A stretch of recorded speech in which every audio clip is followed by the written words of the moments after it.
मैं इस समय मनावर में हूँ और यहाँ पर जयस की महापंचायत में पहुँचे हैं डॉक्टर आनंद राय। उनसे हम बात करेंगे। सर, महापंचायत में आप पहुँचे हैं, एजेंडा क्या है इस महापंचायत का? देखिए, सोंडुल में आप भी आए थे।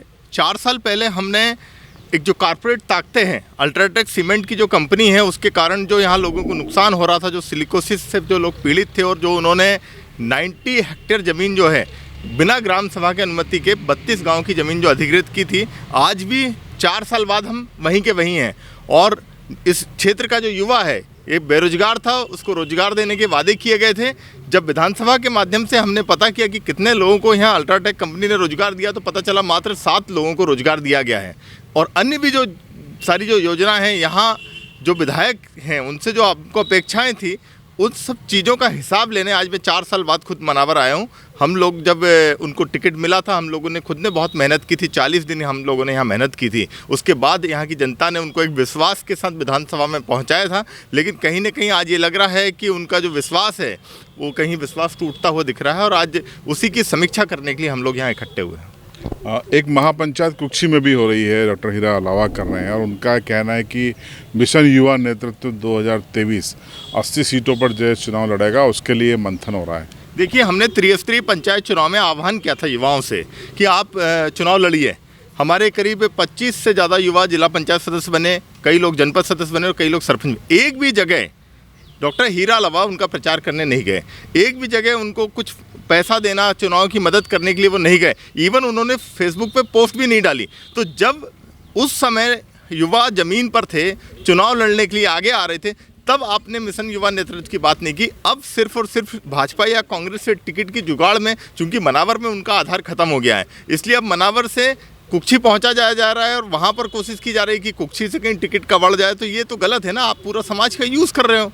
भाई, आपको मनावर की जनता ने मैंडेट दिया था और मनावर की जनता की अपेक्षाओं पे आप खरे नहीं उतरे, तो अब आप कुक्षी में अपनी जुगाड़ जमा रहे हो। तो ये तो गलत है। पहले आप मनावर की जो समस्या है, मनावर के जो मुद्दे हैं, आपको जनता उस पर जवाब मांग रही है। हमसे भी जवाब मांगती है। मनावर के लोग हमको भी फ़ोन करके पूछते हैं कि भाई डॉक्टर साहब, आपने किसको टिकट दिलवा दिया और ये तो कुछ नहीं कर पाया यहाँ। और जयस के लोग भी नाराज़ है।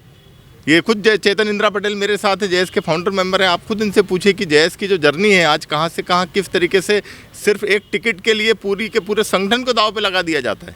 ये इसको लेकर कार्यकर्ता नाराज है। एक चीज़ को लेकर भ्रम अभी भी बना हुआ है कि जयस राजनीतिक संगठन है या सामाजिक संगठन है, क्योंकि जो मुद्दे हैं वो तमाम सियासी हैं। देखिए, जिस तरीके से आरएसएस काम करती है, जिस तरीके से आरएसएस के अनुषंगिक संगठन काम करते हैं, वो लोग पर्दे के पीछे काम करते हैं लेकिन कभी चुनाव नहीं लड़ते हैं। उसी तरीके से जयस एक सामाजिक संगठन है जो कि काम करता है। अब लेकिन जयस से जुड़े हुए कोई लोग यदि किसी भी राजनीतिक पार्टी से चुनाव लड़ते हैं और यदि लोगों को लगता है कि नहीं, ये आदमी समाज के साथ खड़ा रहा है, समाज के दुख दर्द, समाज के आंदोलनों में आया है, तो उसको जयस संगठन पीछे से सपोर्ट करता है। जयस कोई राजनीतिक पार्टी है नहीं। डॉक्टर हीरा अलावा खुद अभी कांग्रेस के प्राइमरी मेंबरशिप लेने के बाद कांग्रेस की टिकट पर एमएलए हैं, और वो बात करते हैं कि मैं स्वतंत्र नेतृत्व खड़ा करूंगा। तो पहले तो उनको कांग्रेस से त्यागपत्र देना चाहिए।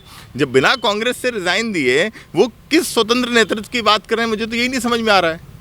तो जयस के 2 धड़े हो गए हैं, हीरा अलावा गुट और एक आप लोग हैं जो, तो इससे क्या लगता है आपको, जो मिशन है वो प्रभावित होगा? नहीं, जयस का तो एक ही गुट है भाई। जयस एक बड़ा बरगद है, उससे एक आदमी निकल के कांग्रेस की प्राइमरी मेंबरशिप ले ली। अब वो कांग्रेस का पंछा भी पहनता है और जरूरत पड़ने पे वो पीला गमछा भी डाल देता है। जब जोवट में बाई इलेक्शन हुआ, समाज ने अपना उम्मीदवार खड़ा किया सरदार परमार को, तो आपको भी पता है वहाँ पर ये कांग्रेस का प्रचार कर रहे थे।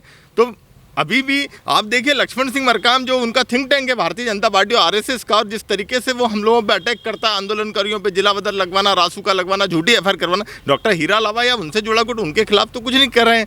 तो अभी जो मुझे लगता है कि हीरा अलावा जी अगला चुनाव जो है भारतीय जनता पार्टी से लड़ने जा रहे हैं, और हनी बघेल के सामने भाजपा उनको प्लांट करने जा रही है, उसी की तैयारी है। तो आपने डॉक्टर आनंद राय साहब को सुना। इस महापंचायत के साथ साथ वो डॉक्टर हीरा अलावा पर हमलावर हैं। अब आपकी राय कमेंट बॉक्स में जरूर बताइए।